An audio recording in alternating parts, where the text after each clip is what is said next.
Perwira tinggi Amerika Serikat di Pasifik mengatakan Rusia telah mencapai kesepakatan dengan Korea Utara untuk mengirim pesawat tempur MiG-29 dan Su-27 ke Pyongyang.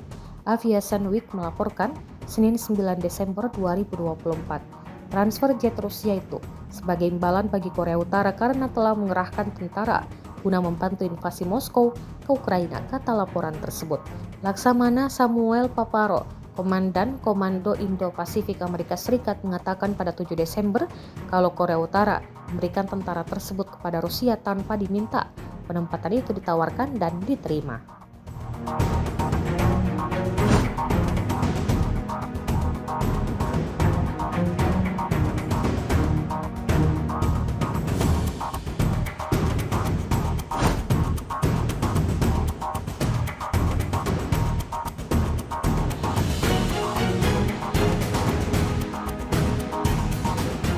Download Tribun X sekarang, menghadirkan lokal menjadi Indonesia.